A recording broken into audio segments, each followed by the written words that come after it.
You guys like my outfit? I'm going for a Puma sponsorship finally.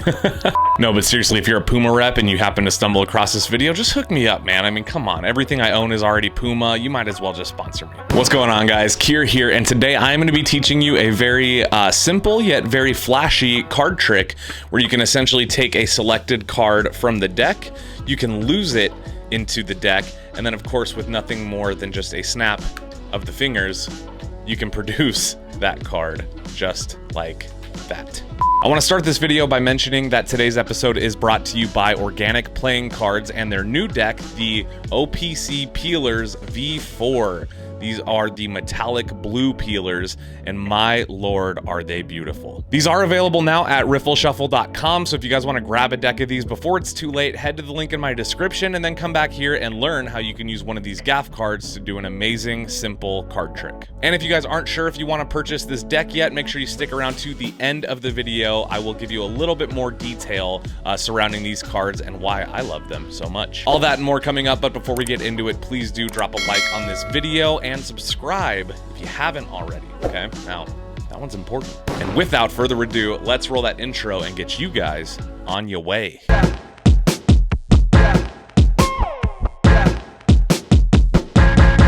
Let's go.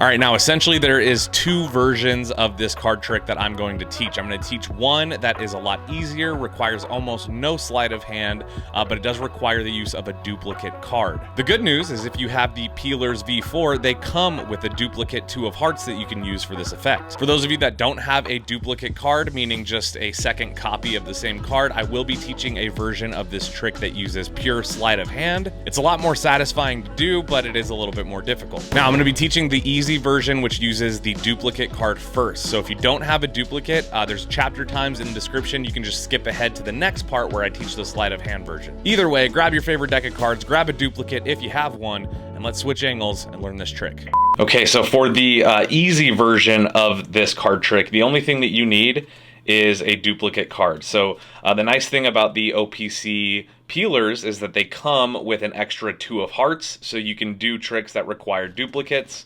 Duplicates are just nice to have in general. I include them in most of my decks. Now, depending on the setup of how you want to have the card selected, you have a couple of options, but my favorite one is just to do a Riffle Force, which essentially would look like this. You have a 2 of hearts placed on top and a 2 of hearts placed on bottom. So top and bottom cards are the same. Now, in order to have your spectator pick the force card, all you need to do for a Riffle Force is do a quick cut and grab a pinky break, just like that. So now what we've got essentially is a setup where we still have control over the position of these cards. So you can see the 2 of hearts is still right there. The other 2 of hearts is right on top of it. Now you're going to hold your pinky break, which essentially looks like that. That's just giving you a break above and between the 2 of hearts. Now from the front, your spectator is not going to see that. So when you're holding it like this, you can go say stop whenever you want. Now the trick is whenever the spectator says stop, all you're going to do is reach in and pick up everything above the break, and you can cut it right back to its original order and say, okay, let's see where you stopped me. It was here on the 2 of hearts. So just really quick again, we got 2 of hearts on top, 2 of hearts on the bottom. We're going to do a cut, and we're going to grab a pinky break wherever we cut, okay? We're going to have the spectator say stop whenever they want. Let's say it's right there. All we're doing now is we're just grabbing everything above the pinky, and we're just placing it back like that. Okay, and we go, okay, so you cut to the 2 of hearts. Now, if you're doing this with a duplicate, you can't have this card signed because obviously we're going to be using the duplicate, so there's no way to have them sign both.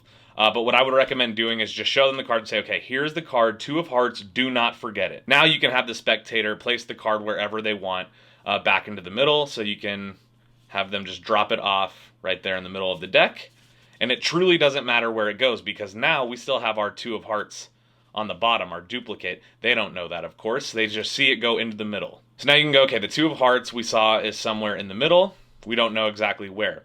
Now all you have to do, this is the only part that really requires any practice, is just turn the deck towards yourself so that the back of the cards are facing out towards the spectator. Now to produce the card is a little bit tricky, okay? You're gonna hold the cards like this. You're gonna have your middle finger, your ring finger, and your index finger kind of acting like a claw.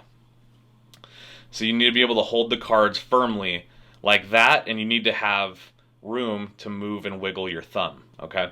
Because essentially your thumb and your index finger are going to be the important key factors here in producing the bottom card. This is really hard to do slow, so we're just going to grab like that, make sure your thumb can move freely, and then what we're doing is we're going to place our thumb on the back of the card like that, and we're just going to flick up, which is going to allow the card to kind of pivot off of our index finger and spin into the other hand. It's hard to do it slow, but if you do it at speed, essentially you're doing that. So again, the duplicate forced card is lost into the middle, okay? The spectator doesn't know where it is, you don't know where it is. So you can go, all you need to do is actually just snap your fingers. What I would recommend would be give the spectator instructions while you're kind of setting up for the production. So you can go, okay, your card was the 2 of hearts. Now what I want you to do is focus on the 2 of hearts. Now while you're doing that, you're just gonna be regripping, and you're gonna go, do you know how to snap your fingers, ma'am or sir? Let's say they do, and then you go, okay, so all it's gonna take is the snap of the fingers, and as soon as they snap, you're already in place and you can do your production of their card. Like I said, the hard part here is just gonna be doing the production, which essentially is just that, really fast. And you're gonna wanna do it hard, and at first you're gonna get blisters and calluses on your fingers. That's totally normal, but it is going to happen for most of you. It's also gonna make your hands very tired. So this is something that requires a little bit of muscle memory. You gotta build up that muscle, and that's okay. You'll get it there eventually, but in the beginning, it's gonna hurt a little bit, okay? Okay, so let's do one more quick run through before we get into the sleight of hand version that does not use a duplicate.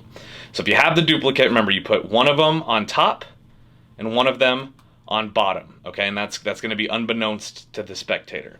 In order to have them pick a card, you're gonna do a Riffle Force. So you're gonna cut the cards, make sure you jam your pinky in there from the front. Again, they're not gonna be able to see that, okay? Do your Riffle Force, say stop whenever you want. How about right there? Perfect. You selected the 2 of hearts, okay? Now what I wanna do is take the 2 of hearts, we're gonna drop it off right there in the middle. And I would recommend letting the spectator put it in the middle for you, okay?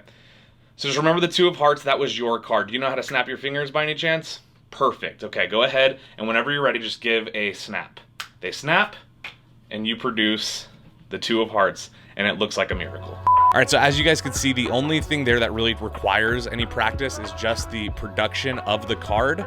There's almost no sleight of hand involved, so if you guys learn this with a duplicate, congratulations, you're pretty much good to go. Now, if you want to learn this with a little bit of sleight of hand, if you don't have a duplicate card and you want, or maybe you just want to have the card signed and you want to make sure that it is a one-of-a-kind card, I will teach you guys a nice little control that you can use to get the card to the bottom of the deck invisibly so that you can do this trick without any gimmicks. So let's get into it. All right, now for the sleight of hand version, the nice thing about this is that this version of it is completely impromptu, which means you don't have to have a setup. You can have the card signed. This could be from a borrowed deck. So for this one, you don't have to worry about forcing the card. You can have the spectator name their own card if they want. So let's say we do that. We have the spectator just name whatever their favorite card is. Let's say that they like the 9 of clubs. Let's say your spectator is Daniel Madison, okay? And he wants the 9 of clubs. You can take it out. For this version, you can have it signed because you're going to be using the same card, okay? So you can have them sign the card, you can have them write something on it, whatever you want. But you have them write or sign on the card. So now all you need to do is just control this card to the bottom without your spectator noticing. You can do this with any card control you want. You could just place it on top and then control it to the bottom by doing a stock control with an overhand shuffle.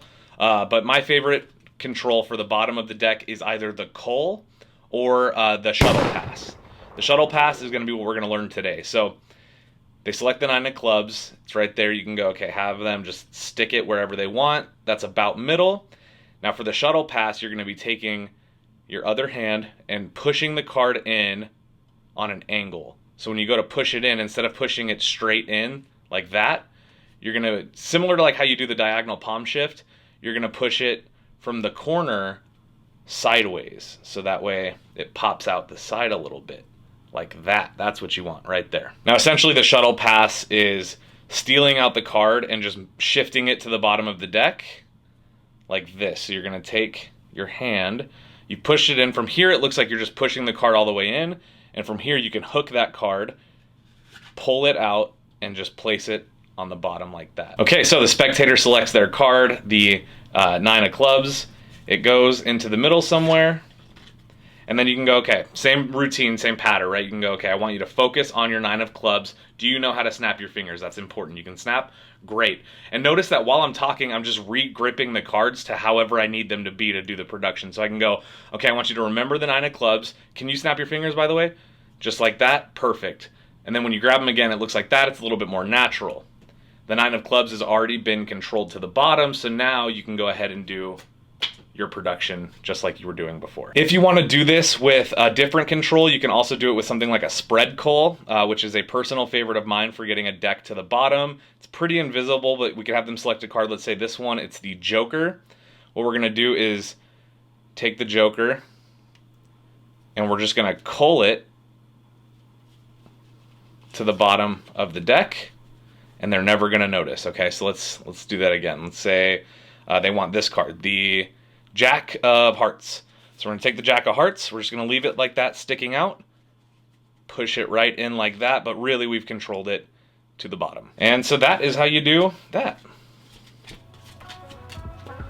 So as you guys can see, that one is going to take a little bit more practice, and you can use any control. I like to use the shuttle pass for this because it's a good way to just get the card to the bottom of the deck fairly invisibly without the spectator seeing anything. As always, though, I want to hear from you guys. What did you think of this trick? Tag me in your Instagram videos. If you perform this for somebody, or if you're just doing it for the camera, tag me in it, and I'll make sure that I drop a little flame emoji or something.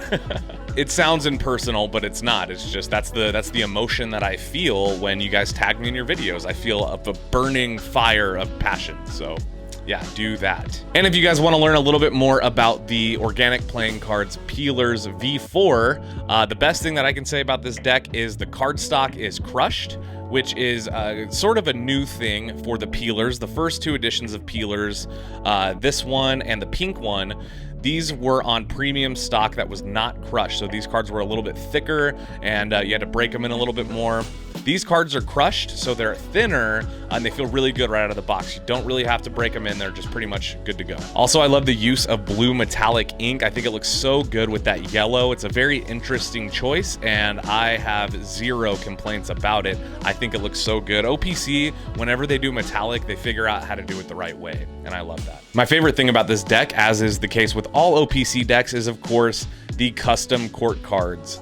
These are not only color customized to have a magenta metallic ink for the hearts and diamonds, they also have a blue metallic ink for the clubs and spades that looks really nice. The pips and indices are also smaller than industry standard, so they're not as big as you would find them on like a bicycle deck. And the courts are of course customized to be eating bananas or doing something related to bananas on this deck, and that's just that little extra spice that I really appreciate from OPC. Now remember, these cards are available right now at riffleshuffle.com, but here's the kicker. OPC decks tend to sell out very quickly, so if you guys are interested in grabbing these and you haven't yet, go check out the link in my description and make sure you get you some. Thank you again to Cam over at OPC for sponsoring today's episode and letting me use these brilliant blue playing cards. Hopefully you guys enjoyed today's video and that little tutorial and look at these cards. Of course, if you did, make sure you drop a like so I know you liked it, and I hope you'll consider subscribing for more awesome content just like this. All that being said, I hope you're all having a wonderful day so far, and I hope you continue having a wonderful rest of your day. I know I will. And I'll see you guys in the next one. Peace.